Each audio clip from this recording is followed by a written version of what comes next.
सत्सङ्गत्वे निस्सङ्गत्वं निस्सङ्गत्वे निर्मोहत्वं निर्मोहत्वे निश्चलतत्वं निश्चलतत्वे जीवन्मुक्तिः पुनरपि जननं पुनरपि मरणं पुनरपि जननी जठरे शयनम् इह संसारे बहुदुस्तारे कृपया पारे पाहि मुरा। श्री गुरुभ्यो नमः. அத்வைத பரிசுத்தி இதுல 4வது பிரகரணம்.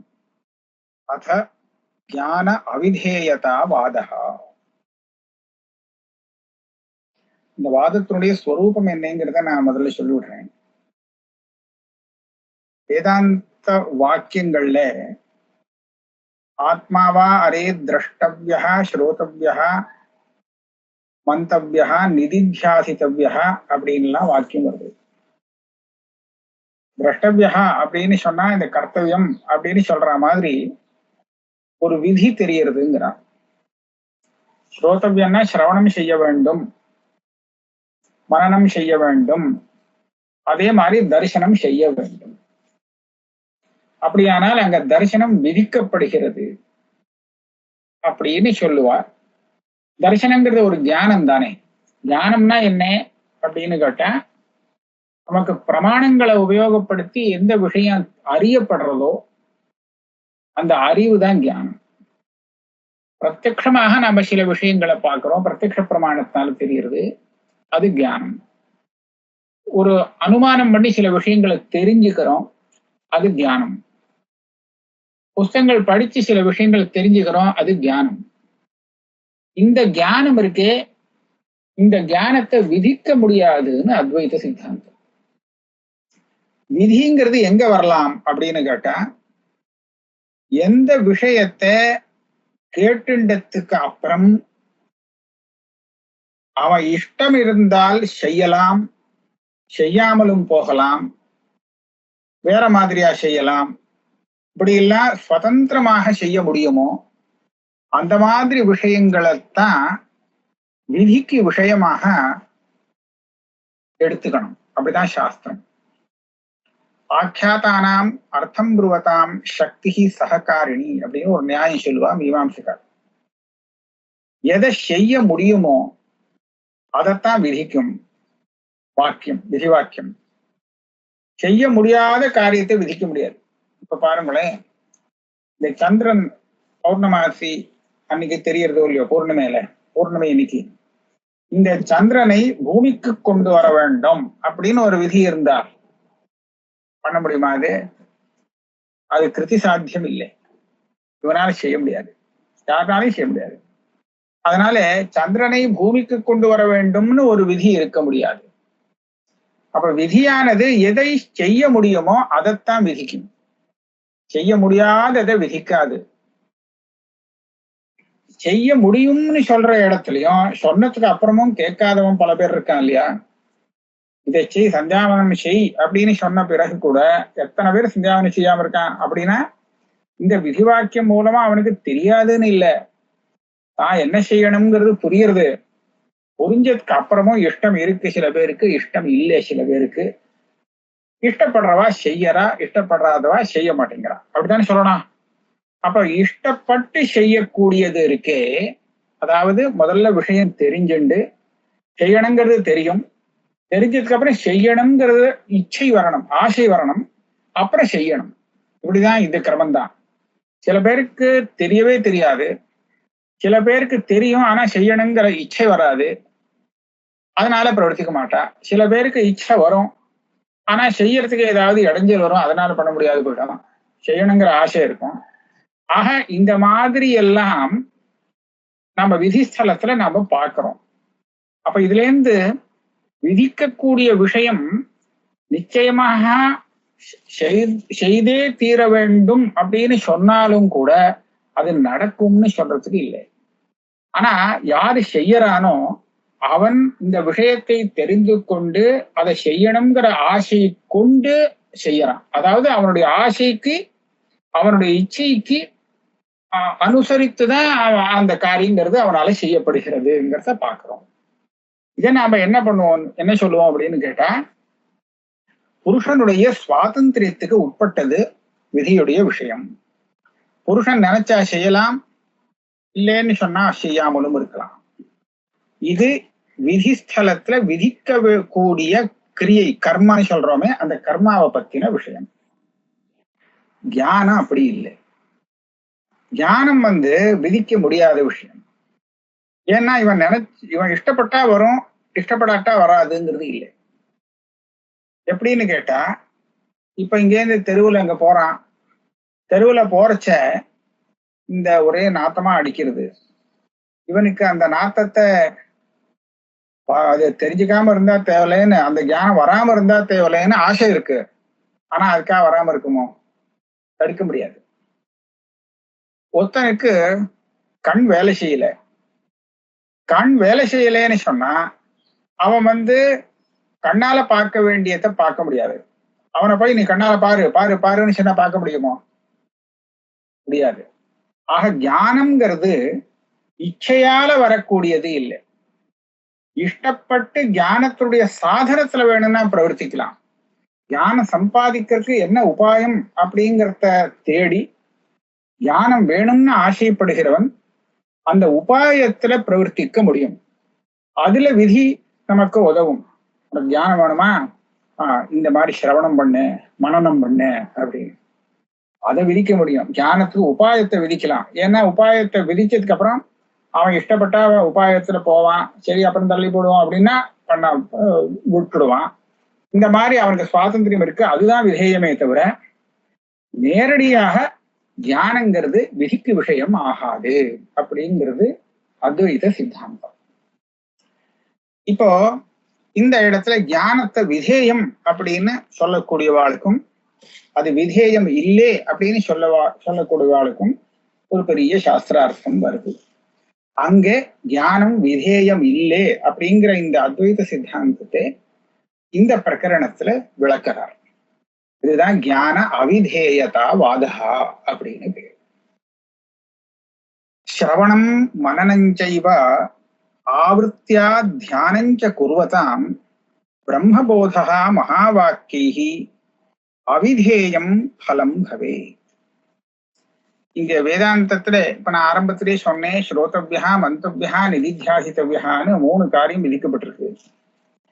அதுலதான் சிரவணம் மனனம் நிதித்தியாசனம் அப்படின்னு சொல்லுவோம்.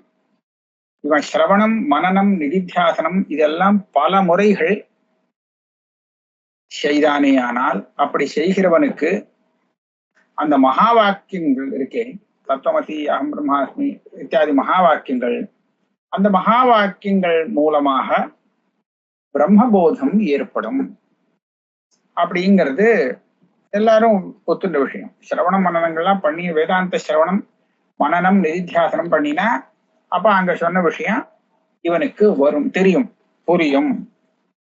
இப்ப இந்த பிரம்ம போதங்கிறது இருக்கே, இது அவிதேயம் பலம் பவே.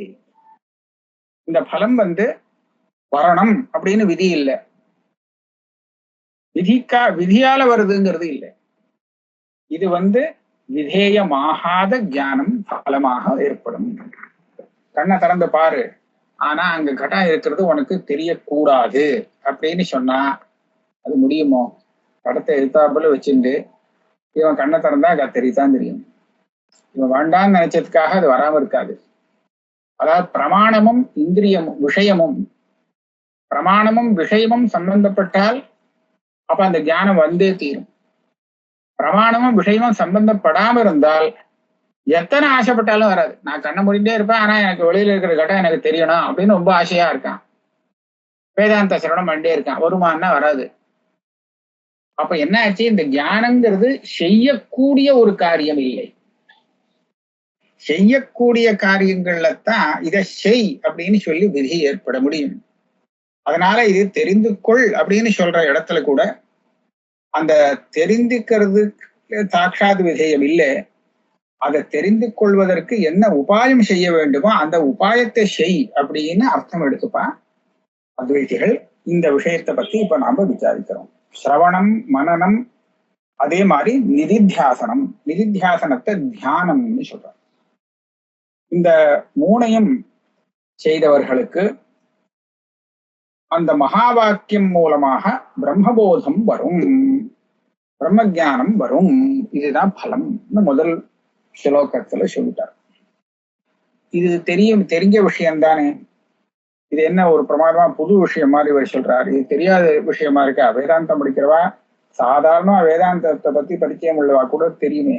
ஸ்ரோதவியா, மந்தவியா, நிதித்தியாசித்தவியா பண்ணினா, இதெல்லாம் பண்ணா பிரம்ம தரிசனங்கிறது ஏற்படும், ஆத்ம தரிசனம் அப்படின்னு தெரியுமே. அப்படின்னா சில பேர் என்ன சொல்றாளாம், இந்த வாக்கியத்துல திரஷ்டவியாங்கிறது தரிசனம் இருக்கே, அது உபாசனா ரூபம்னு சொல்றாங்க. ஞானத்துக்கும் உபாசனத்துக்கும் உள்ள வித்தியாசத்தை நீங்க புரிஞ்சுக்கணும். எப்படி புரிஞ்சுக்கிறது? பிரமாணத்தால நமக்கு தெரியறதுங்கிறது இருக்கே, அந்த அறிவுக்கு ஞானம் அப்படின்னு பேர். அது நம்ம பிரயத்தனம் பண்றது இல்லை, அது பிரமாணத்தால வருது. ஆனா உபாசனைங்கிறது அப்படி இல்லை. உபாசனைங்கிறது நம்ம மனதால செய்யக்கூடிய ஒரு கிரியை. கர்த்தும் அகர்த்தும் அந்நகா கர்த்தும் சக்கியம்னு சொல்லுவான். கிரியேன்னு சொன்னா கர்த்தும் அகர்த்தும் அந்நகா கர்த்தும் சக்கியா கிரியா. அப்படின்னா என்னன்னா, அதை செய்யணும்னா செய்யலாம், இல்ல இஷ்டம் இல்லைன்னா செய்யாம இருக்கலாம், வேற மாதிரியா செய்யணும்னு நினைச்சானா அதுவும் விடலாம். இது எல்லாம் பண்ண முடியும் கிரியையில. ஆனா தியானத்துல அப்படி பண்ண முடியாது. எழுத்தாப்புல கட்டம் இருக்கு, ஆனா எனக்கு கட்டம் தெரியக்கூடாது அப்படின்னு ஆசையில வந்ததுன்னா அதுக்காக தெரியாம இருக்காது. அதே மாதிரி இந்த கட்டமா இருக்கே, இது ஒரு கட்டமா தெரியாம வேற ஒரு பட்டமா தெரியட்டுமே அப்படின்னு நீ ஆசைப்பட்டேன்னா அதுக்காக அது மாத்தி தெரியாது. அது நம்ம இஷ்டத்துக்கு பண்ண முடியாது. தியானத்தை நம்ம இஷ்டத்துக்கு எதை பண்ண முடியுமோ அதுதான் கிரியா. இந்த தியானங்கிறது இருக்கே, இது நம்ம இஷ்டத்துக்கு செய்ய முடியும். இது செய்ய முடியுங்கிறதுனால இது மானச கிரியை, இது தியானம் இல்லை அப்படிங்கிறது அத்வைத சித்தாந்தம். தியானத்தை உபாசனான்னு சொல்றா. இந்த உபாசனங்கிறத இவன் நினைச்சா செய்யலாம், இல்லை எனக்கு வேண்டாம் அப்படின்னு நினைச்சா செய்யாமல் விடலாம். இல்லை நீ ஒருத்தன் செய்யக்கூடிய உபாசனைய கொஞ்சம் மாத்தி வித்தியாசமாக கூட அந்த உபாசனையை செய்ய முடியும். அப்ப இது என்னாச்சு? கர்த்தும் அகர்த்தும் அந்நதா கர்த்தும் சக்கியமாக இருக்கு, முடியும்.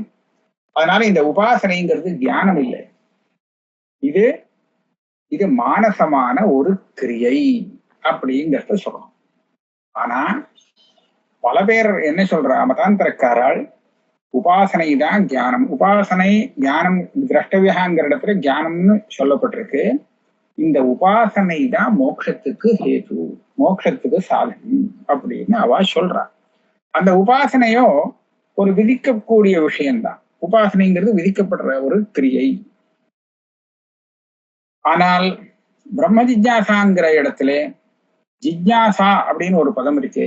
அந்த இடத்துல கியான்கிற தாத்து ஞானத்தை சொல்றது, இந்த உபாசனையை சொல்லலே அப்படின்னு அத்வைத சித்தாந்தம். ஆனா அவ மத்தவா என்ன சொல்றான்னா, அங்க சொல்லக்கூடிய ஞானம் உபாசனா ரூபம் அப்படின்னு சொல்றா. இதுதான் ரெண்டு பேருக்கும் வரக்கூடிய ஒரு தகராறா இருக்கு. நாம இப்போ அடுத்த ஸ்லோகத்துக்கு போவோம். ந ஞானோபாசனார்த்தைக்கியம் லோகே பின்னார்த்த தர்சனா லோக வேத பிருதக்த்வேது வேதார்த்தோ துர்கிரஹோ பவே. ஞான உபாசனா அர்த்தைக்கியம் ந. ஞானம்ங்கிற பதத்துக்கும் உபாசனாங்கிற பதத்துக்கும் ஒரே அர்த்தம் அப்படிங்கிறது இல்லை. அதாவது ஞானம்னு அதுவும் ஒரே அர்த்தம். ஞானம்னு சொன்னா என்ன, உபாசனை சொன்னா ரெண்டும் ஒண்ணுதான் அப்படின்னு சொல்லக்கூடாது. ஏன்? லோகே பின்னார்த்த தரிசனா. ஞானம்ங்கிறதுக்கும் உபாசனைங்கிறதுக்கும் வெவ்வேறு அர்த்தம் இருப்பது லோகத்தை நாம பார்க்கிறோம். இந்த இந்த புஷ்பத்துல வாசனை இருக்கு, அது உனக்கு தெரியணும்னா மூந்து பாரு தெரியும் அப்படின்னு சொல்லுவான். அவன் புஷ்பத்தை மூந்து பார்க்கறான், அவனுக்கு வாசனை தெரிகிறது. இது ஞானம். இந்த ஞானம் எப்படி வந்தது? அவனுக்கு இந்த ஞானம் வரத்துக்கு சாதனமாக இருக்கும் இந்திரியமானது கிராணேந்திரியம். இந்த கிராணேந்திரியமானது அவனுக்கு புஷ்பத்துல இருக்கக்கூடிய கந்தத்தை தெரிவித்தது, கந்த ஞானத்தை உண்டாக்கினதுன்னு சொல்லலாம். இதுதான் ஞானம். இதுதான் ஞானத்துக்கு உதாரணம். பிரமாணத்தை உபயோகப்படுத்தி விஷயத்தை தெரிந்து கொள்வது. இந்த பிரமாணம் வேலை செய்யறதுக்கு முன்னாடி இந்த புஷ்பத்துல என்ன மாதிரியான வாசனை இருந்ததுங்கிறது இவனுக்கு தெரியாது. இப்போ பிரமாணத்தினாலே அந்த விஷயம் தெரிந்தது. அப்ப இது ஞானம். ஆனா உபாசனாங்கிறது அது இல்லை. உபாசனாங்கிறது என்ன அப்படின்னு கேட்டா, இந்த வாச்சம் தேனு உபாசீத அப்படின்னு வரும். நம்ம பேசுறோமே, அந்த வாக்கு இருக்கு இல்லையா, இந்த வாக்கு இருக்கே, இதை ஒரு தேனுனா கறவை பசு, கறக்கக்கூடிய மாடு, அதுவாக நீ தியானம் செய், உபாசனம் பண்ணு சொல்றோம். நீங்க பிரமாணத்தை வச்சுன்னு இந்த வாக்க நீங்க பார்த்தீங்களானால் அது மாடா தெரியுமா? அது ஒண்ணும் மாடா தெரியாது, யாருக்குமே தெரிய முடியாது. வாக்கு காதால கேட்டா கேட்குமே தவிர அது ஒரு மாடாக தெரியாது. ஆனா அத மாடாக தியானம் பண்றவன் இந்த விதி இருக்கிறதுனாலே அது சொன்னபடி தியானம் பண்ணிக்க முடியும். கண்ணை மூடிட்டு அப்படியே தியானம் பண்ணிக்க முடியும். இப்ப தியானம் பண்ணிக்கிறது இருக்கே, இந்த விஷயம் வாஸ்தவம் கிடையாது. தியானத்துடைய விஷயம், அந்த விஷயம் அப்படியே இருக்கும். எப்படி தெரியுறதோ அப்படியே இருக்கும். இருக்கிறபடிதான் தெரியும். இருக்கிறபடி அந்த விஷயம் தெரிஞ்சா அதுக்குதான் தியானம்னு பேரு. ஆனா இல்லாததை ஆரோபித்து அத மெனக்கட்டு பிரயத்தன பூர்வகமாக சிந்தனம் பண்ணினால் அதுக்கு உபாசனம்னு பேரு. பிரமாணத்தினால வரக்கூடியது இல்லை. இது பிரமாணத்தினால விஷயத்தை தெரிஞ்சுட்டு அதுக்கப்புறம் இவன் உபாசனை செய்கிறான். உபாசனைக்கு முன்னாடி விஷயத்தை தெரிஞ்சுக்கணும். என்ன உபாசனை பண்ணணும், எப்படி பண்ணணுங்கிறத தெரிஞ்சுட்டு அதே மாதிரி இவன் முயற்சியில் பண்ணக்கூடியது உபாசனை. அப்ப என்னாச்சு, உபாசனைக்கும் இந்த ஞானத்துக்கும் அர்த்தத்துல வித்தியாசம் இருக்கு. உபாசனைங்கிறது கிரியையாகும், ஆனா ஞானங்கிறது கிரியை ஆகாது. இந்த பெரிய வித்தியாசம் இங்க இருந்துட்டு இருக்கு. இது லோகத்துல இந்த மாதிரிதான் நம்ம பார்க்கிறோம்.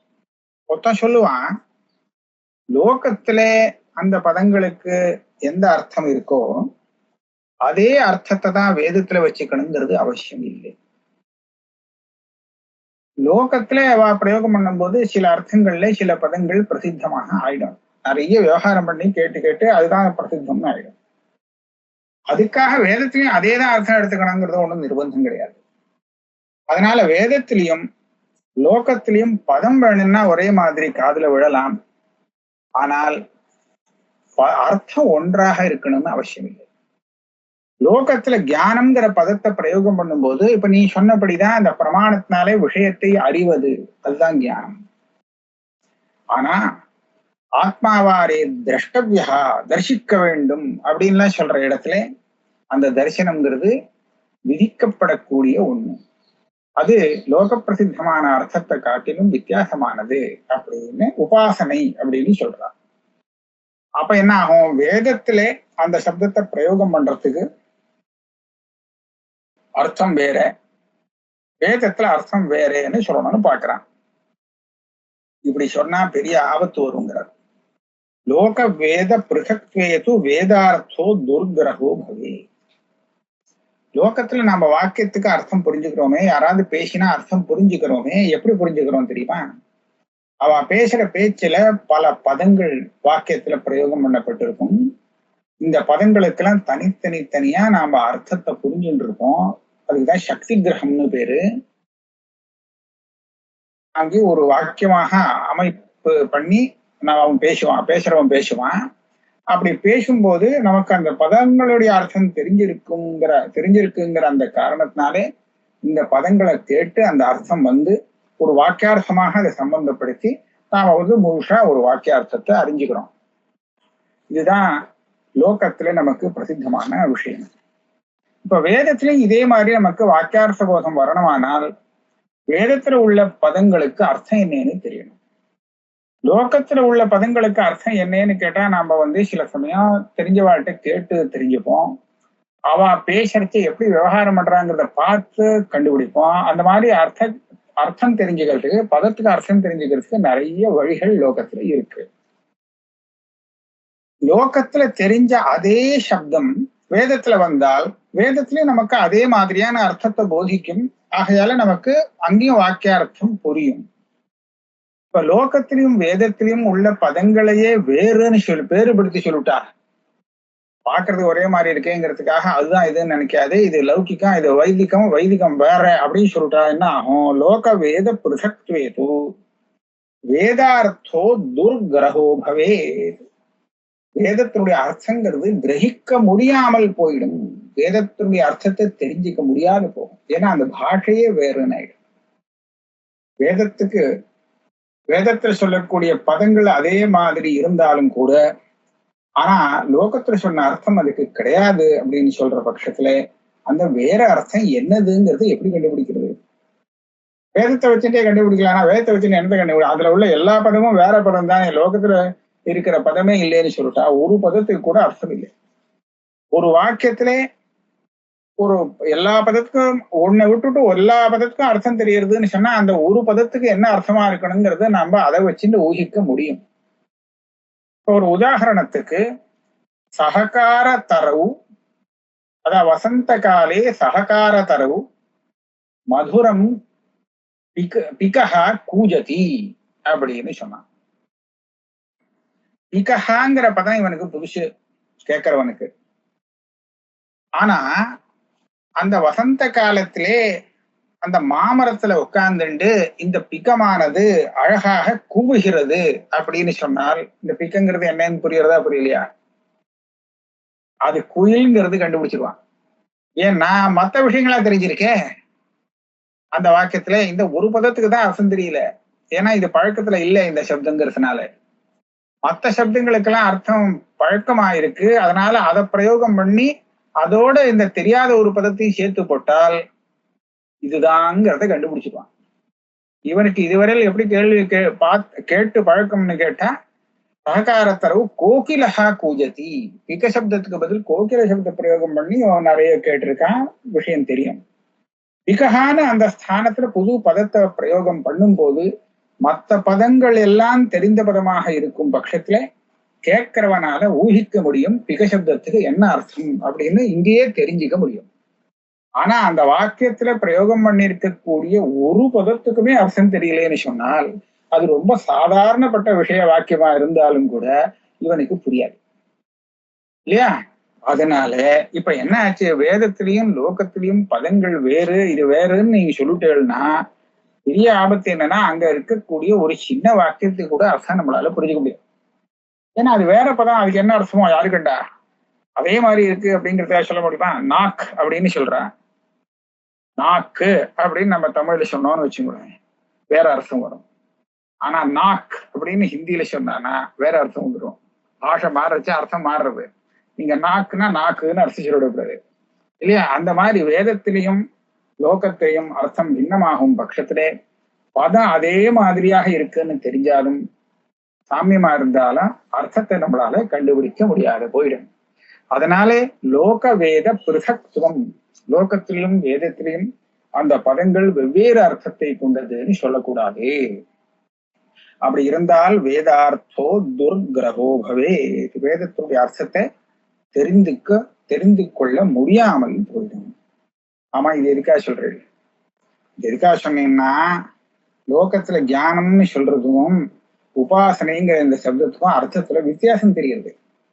ஞானங்கிறது பிரமாணத்தினாலே வஸ்து இருக்கிறபடி தெரிகிறது, தெரிஞ்சா அதுக்கு ஞானம்னு பேரு.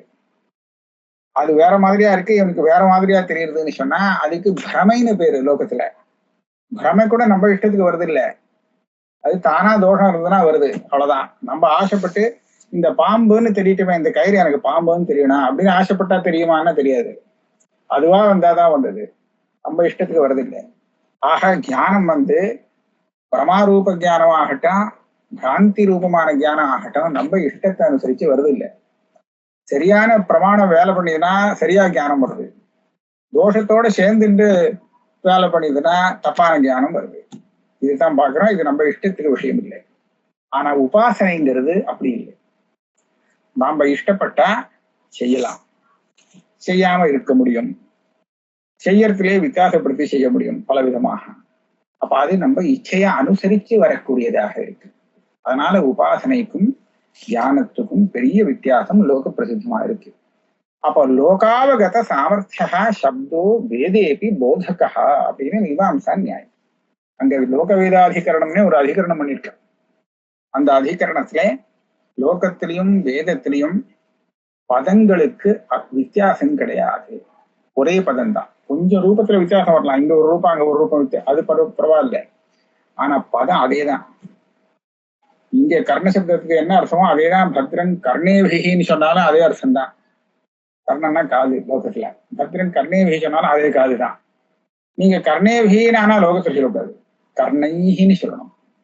ஏன்னா லௌகிகமான பதம் கர்ணைகி. கர்ணேபிகி அப்படிங்கிறது வேதத்துல தான் வர முடியும். அதுக்காக இந்த பதம் வேற அந்த பதம் வேறன்னு சொல்லக்கூடாது. பதம் வேற இல்லைன்னு சொன்னா பதார்த்தமும் வேற இல்லை. இங்க காதுன்னு அர்த்தம்னா அங்கேயும் காதுன்னு தான் அர்த்தம் இல்லையா? அப்ப அந்த விதத்துல பாக்குறச்சே லோக பிரசித்தமான அர்த்தத்தை வேதத்துல எடுத்துக்க வேண்டியிருக்கு. அப்ப ஆத்மாவா அரே திரஷ்டவியா அப்படிங்கிற இடத்துல அந்த தர்சனம்ங்கிறது இருக்கு. இதை உபாசனை என்று எடுத்துக்கொள்ள முடியாது. இதை உபாசனையா வச்சுட்டு அது விதிக்கப்படுறதுன்னு நீ சொல்றியே, இதுக்கா இதை உபாசனைன்னு அர்த்தம் வச்சுக்கணும்? லோகத்துல தர்சனங்கிறது நேர சாட்சா்காரமா அபரோக்ஷமா பார்க்கறதுக்கு தானே பேரு. அப்போ அதைத்தானே திரஷ்டவியான்னு சொல்லணும். இப்ப ஆத்மாவை நம்ம அபரோக்ஷமாக தெரிஞ்சுக்கணும். அது தெரிஞ்சுக்கணும்னு சொன்னா என்ன அர்த்தம்? அதுக்கு என்ன பண்ணணுமோ அந்த உபாயத்தை பண்ணணும். தரிசனத்தை பண்ணணும் அப்படின்னு இல்லை. தரிசனம் பண்ணணும் அப்படின்னு சொல்லுவான். தரிசனம் பண்ணணும் அப்படின்னு சொன்னா தரிசனம் பண்ண முடியாது. தரிசனம் பண்றதுக்கு என்ன பண்ணணுமோ அதை பண்ணணும்னு அர்த்தம். உபாயத்தை பண்ணணும். சுவாமி தரிசனம் பண்ணணும் அப்படின்னு சொல்லுவா. சுவாமி தரிசனம் பண்ணானா பண்ணு பார்க்கலாமே, எப்படி பண்ணுவேன், பண்ணு பார்க்கலாம் அப்படின்னு சொன்னா பண்ண முடியுமா? பண்ண முடியாது.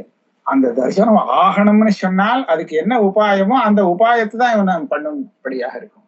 அதனால லோகத்துல உள்ள பதார்த்தங்களை மாற்ற முடியாது. அப்ப வேதத்திலயும் அதேதான். தரிசனங்கிறது செய்யக்கூடிய விஷயம் இல்லை. அதனால திரஷ்டவியகாங்கிற இந்த பதம் வாக்கியமானது, ஆத்மாவாரிய திரஷ்டவியகாங்கிற இந்த வாக்கியமானது தரிசனத்தை விதிக்கிறதுன்னு சொல்லாது. தரிசனத்தை விதிக்கிறதுன்னு சொல்லிட்டு அந்த தரிசனங்கிறது உபாசனையாக்கம் அப்படின்னு சொன்னா இந்த வாக்கியத்துக்கு அப்படி அர்த்தம் இல்லை. இந்த வாக்கியத்துக்கு இந்த அர்த்தம் வராது அப்படின்னு சொல்றது. வேதார்த்தோ துர்கிரகோ பவது. தஸ்மாத் தர்சன பர்யந்த பிரத்யாவிருத்தி அபேட்சையா வேத இத்தியாதி உபாஸ்தியர்த்தே குவச்சித் வேதே பிரயுஜ்யதே. அதனால இப்ப என்ன பண்ணணும்னு சொன்னாக்க இந்த 3வது ஸ்லோகத்துல சொல்றார், நீங்க பண்ண வேண்டியது என்னமோ அந்த சிரவணம் மனனம் நிதித்தியாசனம் இதுகள் தான், இதுதான் விதிக்கப்படுறது. ஆனா இந்த சிரவண மனன நிதித்தியாசனாதிகள் எல்லாம் பண்றீங்களே, இதை பண்ணும்போது நிறைய ஆவர்த்தி பண்ணணும். ஆவர்த்தினா அதை ஒரு தடவை இல்ல பல தடவை செய்யணும். பல தடவை சிரவணம் பண்ணணும், பல தடவை மனனம் பண்ணணும், நிதித்தியாசனம் பண்ணணும். இதெல்லாம் பல தடவை பண்ணினா நீங்களே புரிஞ்சுக்க முடியும். ஒரு புஸ்தகத்தை நீங்க ஒரே ஒரு தடவை படிச்சுட்டேன்னு வச்சுக்கோங்களேன், அது சாஸ்திர புஸ்தகத்தை வச்சுக்கலாம். கதை புஸ்தகமா இருந்தா ஒரு தடவை படிச்சாலே நமக்கு நன்னா புரிஞ்சிடும், விஷயங்கள் நன்னாவே மனசுல வந்துடும். ஆனா சாஸ்திர புஸ்தகம் நம்ம ஸ்கூல்ல படிக்கிற புஸ்தகம் இருக்கோ இல்லையோ, படிச்சு புரிஞ்சுக்கணும். அந்த மாதிரி சாஸ்திர புஸ்தகமா இருந்தால் நீங்க ஒரு தடவை படிச்சா புரிஞ்ச மாதிரி இருக்கும். ஆனா பல விஷயங்களுக்கு நமக்கு சந்தேகம் இருந்துட்டே இருக்கும், போகாது. அதுக்கு இன்னொரு தடவை படிச்சா போகும். இன்னொரு தடவை படிச்சா சில சந்தேகங்களுக்கெல்லாம் நிவர்த்தி ஆகும். ஆஹா இப்ப புரிஞ்சுது, இப்பதான் புரியுறது, அப்பதான் தெரியும் சந்தேகம் போறீங்க. இந்த மாதிரி பல தடவை படிச்சுட்டே இருந்தாக்க ஒவ்வொரு தடவும் ஒவ்வொரு புது புது சந்தேகங்கள் வந்து நிவர்த்தி ஆகும். அப்ப பல தடவை ஆவர்த்தி பண்ணும்போது கடைசி தரத்துல அவனுக்கு ஒரு கடைசி ஞானமா வந்துடும். இது போறோம், இதுதான் சேஷ்டம், இதுக்கு மேல ஒண்ணும் தெரிஞ்சுக்கிறதுக்கு இல்லை அப்படிங்கிற அளவுக்கு ஒரு ஞானம் வரும். அந்த ஞானம்தான் இங்கே திரஷ்டவியகான்னு சொல்லப்படும். சிரவணம் மனனங்கள்லாம் நிறைய பண்ணணும். பண்ணினா திரஷ்டவியகான்னு சொல்லக்கூடிய அந்த ஆத்ம தரிசனங்கிறது ஏற்படும் சொல்றோம். ஆனா சில இடத்துல வேத அப்படிங்கிறது உபாசனாங்கிற அர்த்தத்துல வேதத்துல பிரயோகம் பண்ணப்பட்டிருக்கு. இதை நான் இல்லைன்னு சொல்லல. வேதேத்யாதிகி உபாஸ்தியர்த்தே குவச்சித் வேதே பிரயுஜ்யதே. வேத ஏவம் வேத அப்படின்லாம் சொல்லுவோம். யஹா வாயும் திசாம் வத்சம் வேத, இந்த வாயு இருக்கே இந்த திக்குகளுடைய கண்ணுக்குட்டியாக்கம் அப்படின்னு எவன் தெரிந்து கொள்கிறானோ, தெரிஞ்சு கொண்டுதான் வாயு என்ன கண்ணுக்குட்டியாது, கண்ணுக்குட்டிங்கிறது என்ன, வாயுங்கிறது என்ன, சப்தமே அர்த்தத்தை வித்தியாசமா இருக்கு. அப்ப என்ன பண்ணா இங்க உபாசனைன்னு இந்த வேதங்கிற சப்தத்துக்கு வாயுவை திக்குகளுடைய குட்டியாக கண்ணுக்குட்டியாக எவன் உபாசிக்கிறானோ, உபாசிக்கிறது வேத. ஆக ஒரு பதத்தை நாம பல அர்த்தத்துல பிரயோகம் பண்ணுவோம். ஆனா எந்த வாக்கியத்துல எந்த அர்த்தத்துல பிரயோகம் பண்ணியிருக்கோங்கிறத நம்ம மனசுல வாங்கிக்கணும், தெரிஞ்சுக்கணும். அது ரொம்ப முக்கியமானது. எல்லா இடத்துலயும் இங்க இடத்துல இப்படி அர்த்தம்னா எல்லா இடத்துலயும் அதே தான் அர்த்தம் அப்படின்னு சொல்லக்கூடாது. டிக்ஷனரியில நிறைய அர்த்தம் போட்டிருக்கா, எந்த அர்த்தம் வேணாலும் போட்டுக்கலாம்னா எந்த அர்த்தம் வேணாலும் போட்டுக்கிறதுக்காக நம்ம பேசுறது இல்லை. நாம ஏதோ ஒரு குறிப்பிட்ட அபிப்பிராயத்துல பேசுறோம், அந்த அர்த்தத்துலதான் அந்த பதங்கிறது நம்ம தெரிஞ்சுக்க தெரியணும். ஆக இந்த விதத்துல பார்த்தா வேதனமும் உபாசனமும் வெவ்வேறு விஷயமாக இருக்கிறதுனால தியானங்கிறது விதிக்கப்பட முடியாத விஷயமாகவும் உபாசனைங்கிறது விதிக்கக்கூடியதாகவும் இருக்கிறதுனால அத்வைத சித்தாந்தப்படி தியானம் விதிக்கப்படாத விஷயம், உபாசனை விதிக்கப்படுற விஷயம். இது ரெண்டும் ஒண்ணு கிடையாது, இது வேற அது வேற. 3 ஸ்லோகம் ஆயிடுச்சு. அடுத்ததை நம்ம அடுத்த கிளாஸ்ல